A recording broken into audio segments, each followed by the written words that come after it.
I'm Eric Roby. And I'm Kristin Legata. Welcome to Anne Arundel County Week in Review. Today we'll preview the Spa Creek Wine and Arts Festival and tell you how a new healthcare deal for county employees will save millions of dollars. But first, making headlines. If you were in the market to buy a couple of power plants at a deep discount, you've missed your chance. The Brandon Shores and Wagner plants in Pasadena, along with another facility in Baltimore County, have sold for $400 million. What a deal. The question is, what will happen to them next? The plants sold to Raven Power, no relation to the football team.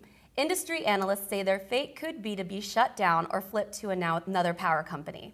The problem is that they use older technology that might not meet clean air standards set by the state. But one analyst told the Maryland Gazette that Brandon Shores in particular will probably stay open because of its generating capacity and new technologies added relatively recently to burn coal cleaner. A spokesman for Exelon, the current owner, said the plants will meet the standards. There is also an agreement in place that workers at the plant will keep their jobs and benefits for at least 2 years.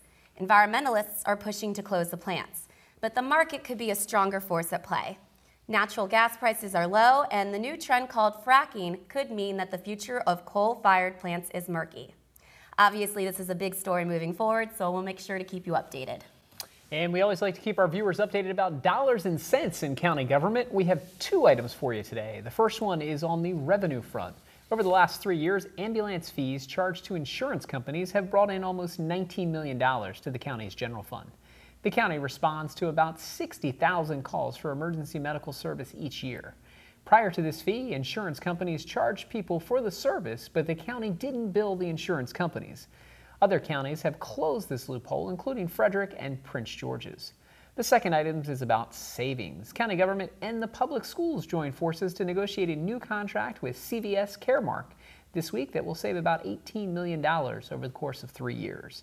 The contract starts at the beginning of 2013 and covers prescription drug benefits for more than 22,000 county employees and retirees. The county got a better deal because a larger pool of participants than promised, staying with the same company. Sounds good to me. Now, Eric's studies show that there is something that can make you healthier than taking a pill.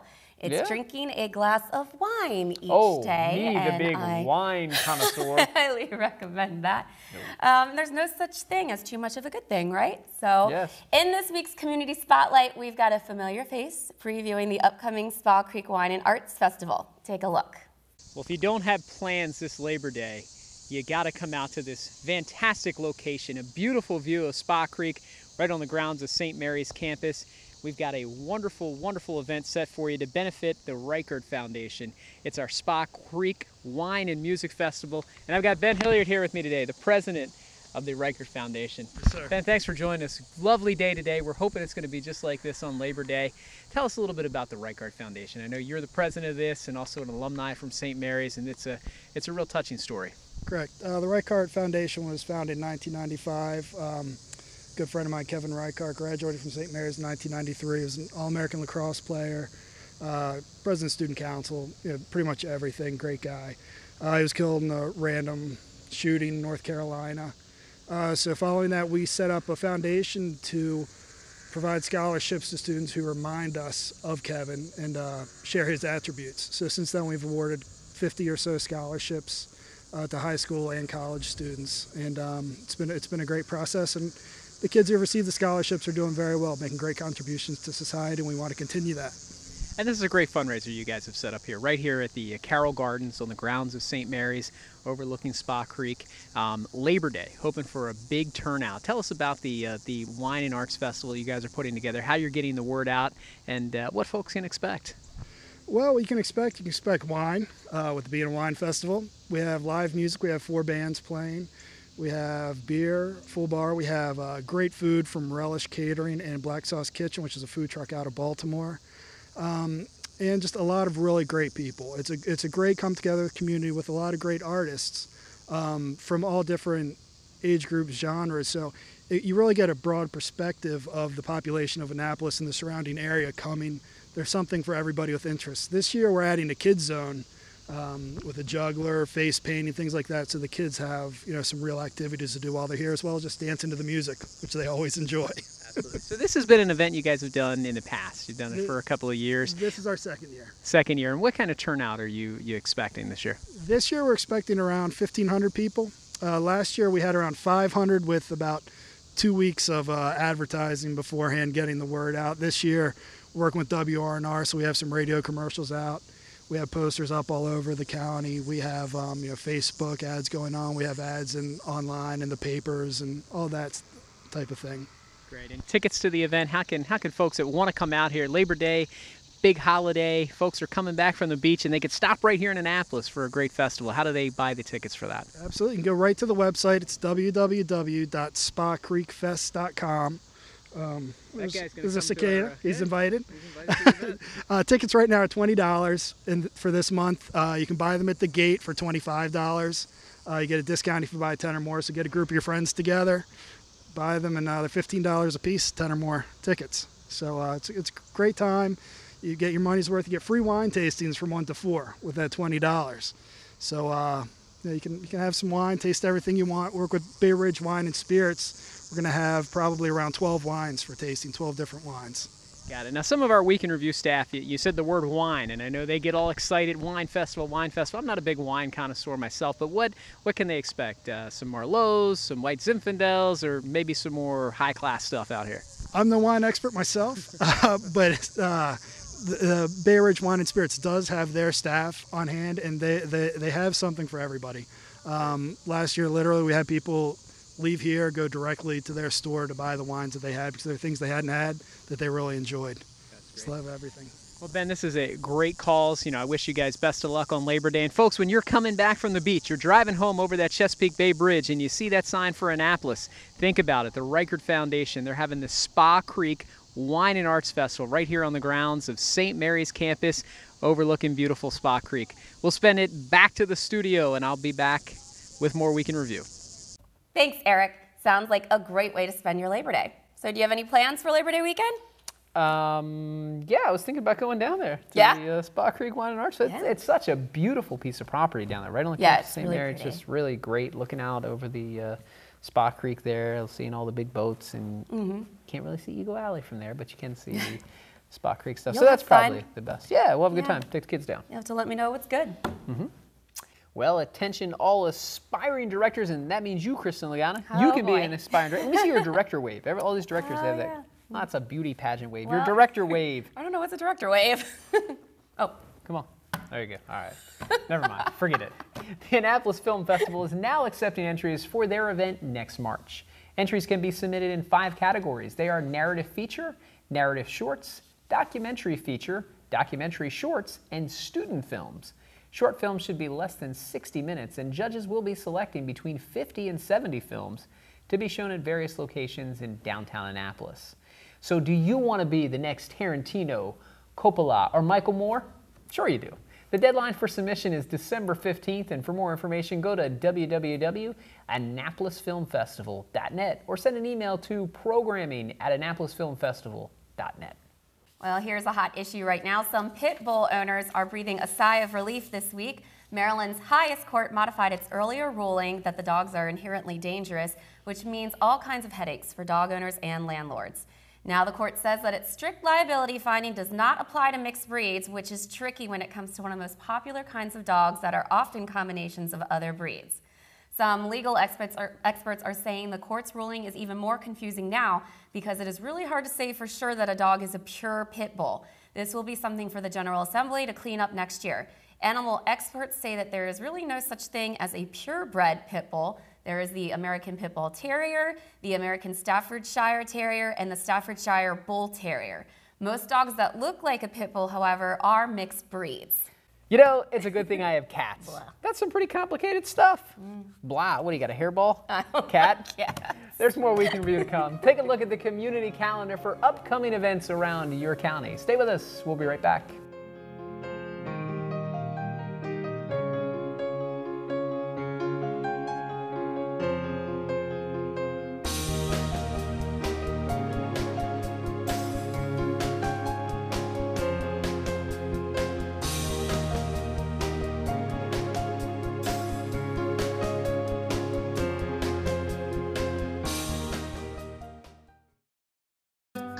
hope you find a home. I hope you find a home. Hey, maybe you'll be picked next. Maybe you'll be picked next. We've been caged together too long. We've been caged together too long.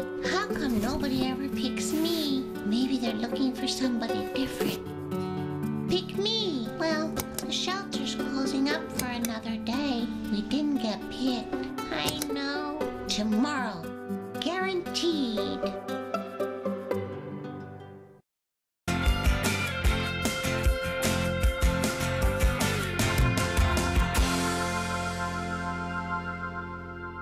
Welcome back.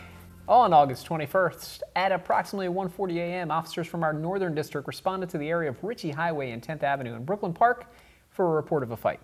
Joining us now is Public Information Officer Justin Mulcahy with further details on the investigation. Justin. When officers arrived, they spoke with the 39-year-old male victim who stated that he was walking to the store when a white four-door sedan with tinted windows stopped next to him. The front seat passenger then asked him for a cigarette. As the victim went to hand the passenger a cigarette, that passenger got out and grabbed the victim around the waist. It's at that point that the rear seat passenger exited the vehicle, proceeded to punch the victim and also demand money, while both suspects began to rummage through his pockets. The driver then exited the vehicle and took the victim's cell phone and wallet. At that juncture, all three suspects re-entered the vehicle and drove off on 10th Avenue towards Belgrove Road. Several officers responded to the area but were unable to locate those suspects. First suspect is being described as a white male in his 20s, about 180 pounds, with a shaved head and tattoos on both arms, wearing a tan shirt and black shorts. He was the front seat passenger. Suspect number 2, white male in his 20s, about 170 pounds. He was wearing a black t-shirt, blue jean shorts, a necklace, and a watch. He was the driver. And the third and final suspect, who was the rear seat passenger, is a biracial male in his 20s, wearing a white tank top and dark-colored shorts. Folks, we're going to move on to our second incident. That one took place on August 17th around 10 p.m. That's when officers from the Eastern District responded to a report of a suspect possibly armed with a handgun inside of a residence in the 300 block of Maryland Avenue in Pasadena. Additional information received from the caller indicated that that suspect made a forced entry into the home and that the suspect was holding a 38-year-old female resident at gunpoint. The caller indicated further that his mother's ex-boyfriend was holding his mother at gunpoint in a bedroom inside of that home. The caller also indicated that the suspect threatened him with the handgun before forcing his mother into that bedroom. Responding officers made their way into the residence and located the suspect at the threshold of the bedroom. They could hear the female screaming inside. Officers could only see one of the suspect's hands as the other hand was inside of the bedroom.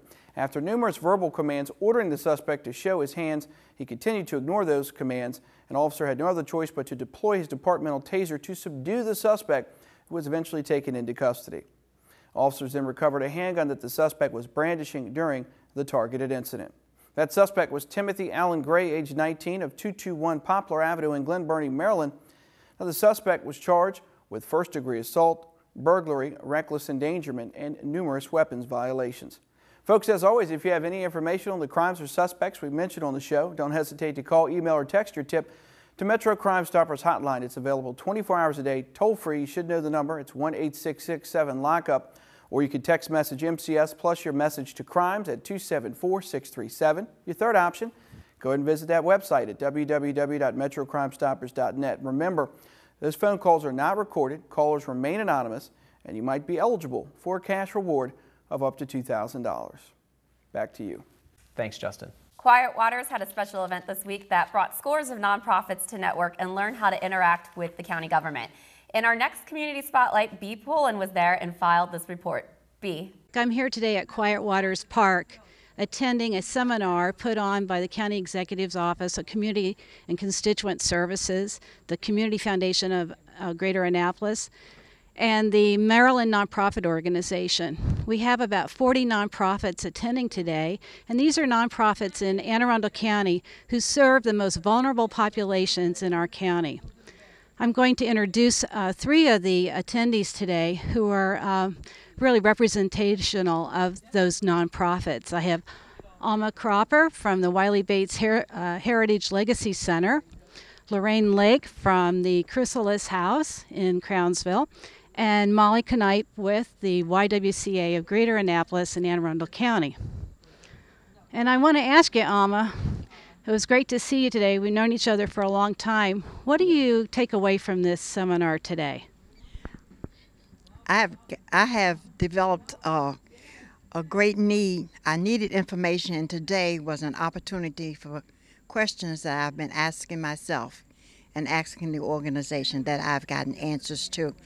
And believe it or not, some things I learned today that I found out I was doing wrong. So I can correct those things and make it better for our organization and for the board, and better understanding why it's important to understand grant writing and understand what we are asking for. So today was really about focusing on the things that nonprofits should do to improve their situation in this hard time of raising money for our cause, and how to enlist help from the volunteers, our constituencies, people who can help and who want to volunteer and who want to be part of something great. That's right. And another thing that I found out was very important was the volunteer services that we have at the center. I learned today that some of the things that I can implement to make our program more viable for the volunteer services. Well, it's great to see you here today. And now let me talk to Lorraine Lake, who's been with Chrysalis House in Crownsville for a long time. Lorraine, great to see you today. Thank you. Thank you very much.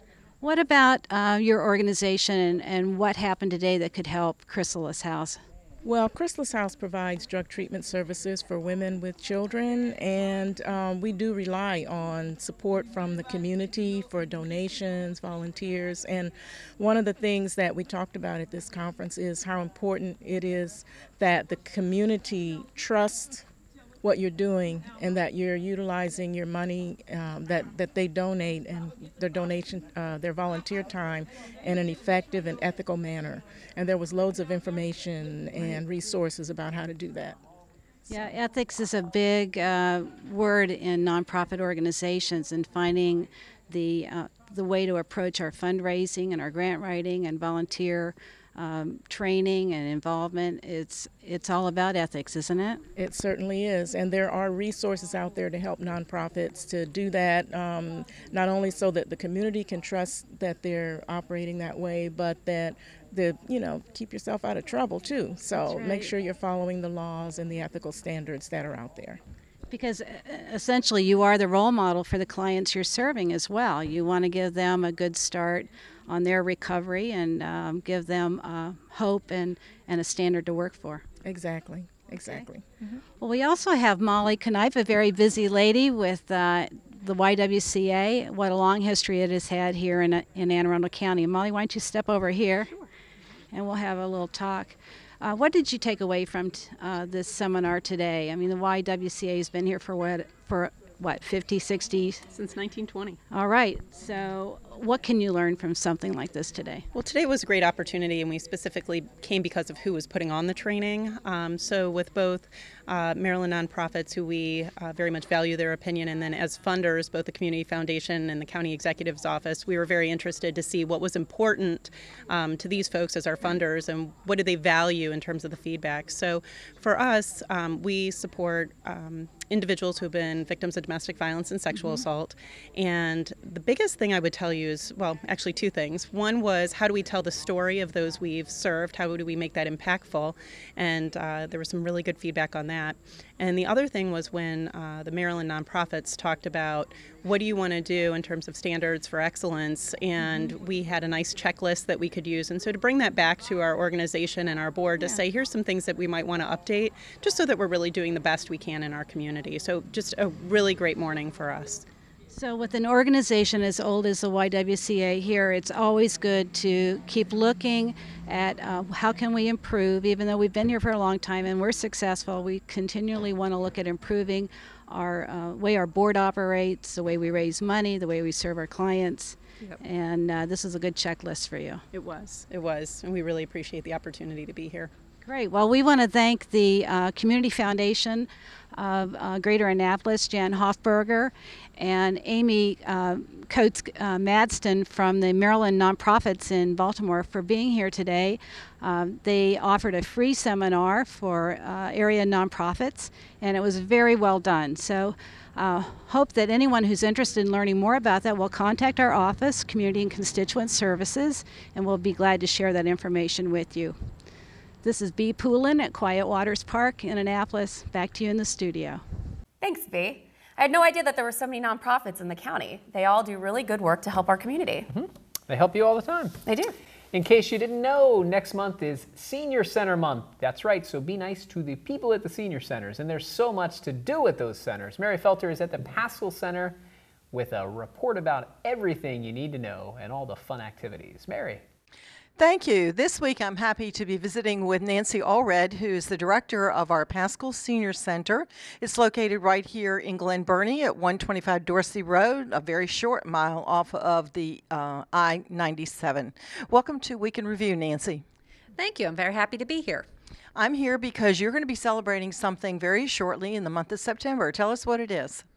Yes, September has been designated by the National Council on Aging as Senior Center Month, and so we have a lot of special activities going on, and of course we want to promote that and invite the community to come in and see what we have to offer here. They have a theme for this, something about it's happening at my senior center? That's correct. It's happening at my senior center. It's my life, my time, my way. That's the theme. And what sort of activities do you have going on during the month? Besides regular classes and recreational opportunities like card playing, billiards, etc., we have some special entertainment programs coming up, and actually, well, just lots of entertainment opportunities coming up, yes. I see that we're standing right here in the exercise room, which is a newly rearranged facility here at this center. Tell me a little bit about it. Well, our center is 33 years old next month, or actually in October, and we try to grow with our population and adapt and offer the activities in the best environment that we can. And we did recently do a renovation on the center, both for energy efficiency, to save the county some money, and also to make our spaces a little more efficiently used. And it's worked out real well, so we now have a dedicated fitness equipment room. You're also setting up a room next door for a classroom and another one for dancing, I believe. Yes, that's correct. The room will be for an open gym, I'm calling it, an open gym, which means that classes such as yoga, Pilates, Tai Chi will be held in that space, as well as table tennis, where they need a little more room to kind of run around and chase the ball. I understand also they have until September 12th to register here at the center for classes being offered this fall by Anne Arundel Community College. And you also have classes that other instructors give as well. What is the exact date again? September what? The last day to register for the colleges the classes that are run under the auspices of the community college is September the 12th. And some of them are already full. So if you're interested in classes, you better get in here quickly and check out what we're offering and get signed up. As I said, some of the classes have filled already, but we still have many that are open. We have this semester, the fall term, which will start in October. We're going to be offering a history of Anne Arundel County, a history of Ireland, and a class on major Supreme Court cases, which I think sounds very interesting. And besides the college classes, we have classes or activities that are facilitated by volunteers.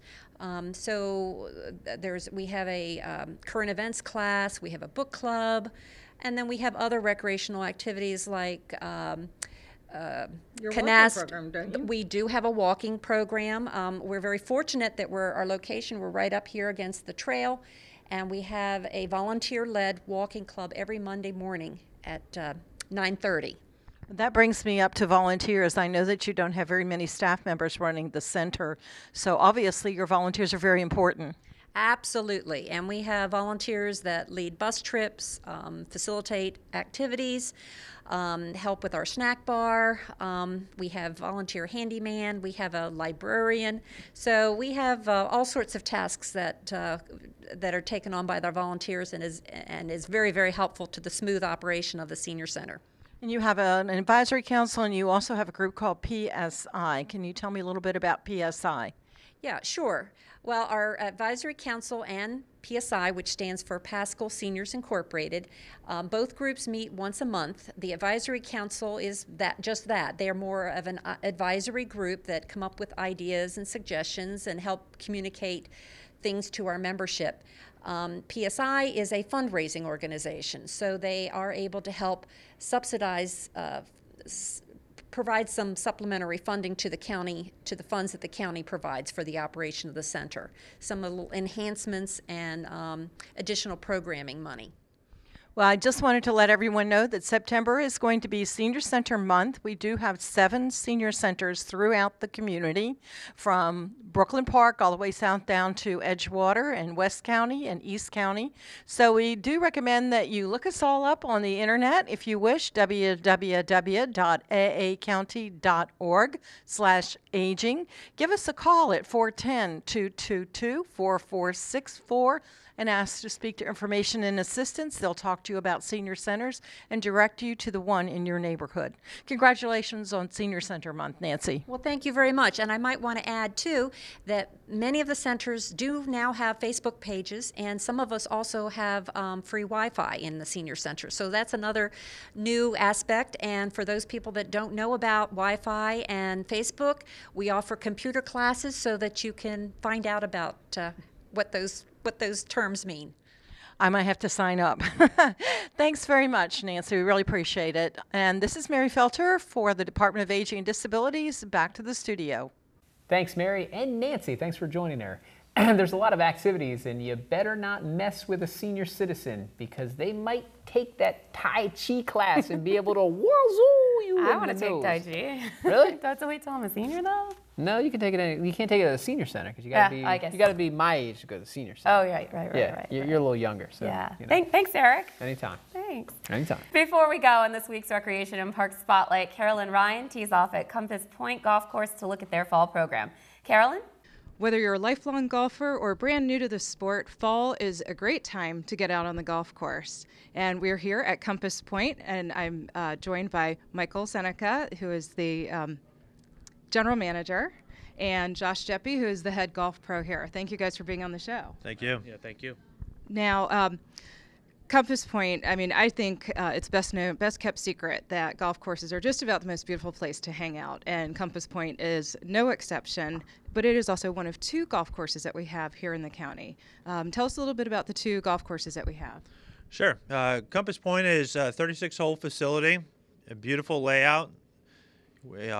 And Eisenhower's 18-hole facility just outside of Annapolis, another great layout, some challenging holes, some holes a little bit easier. It's a lot of fun for golfers of all abilities. Great. And you've got some really fun programs going on at both golf courses this fall. Can you tell our viewers a little bit about those? Sure, exactly. One of the neat things we started this year was night golf. So we have night golf events coming up at Compass Pointe in October, and there's actually 4 night golf events coming up at Eisenhower this fall as well. Okay. So that's one of them. We also have a fun event scheduled for the Ravens bye week called the Bye Week Blues, which we did last year. It was a lot of fun. We'll have some events on Black Friday. So if you don't want to shop, come over here and play golf and see us. And I guess that's about it for the events this fall. Okay, great. Well, it sounds like there's a lot going on. Now, Josh, can you tell us a little bit about just lessons and things like that? Yeah, absolutely.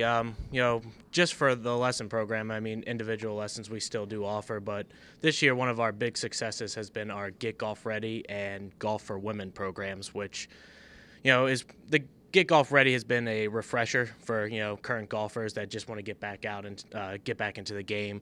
But Golf for Women is also a spot for lady golfers that they don't want to be out with the other guys. They want a little bit of time to themselves and be able to learn within a group of other ladies that maybe they can even start playing more golf with.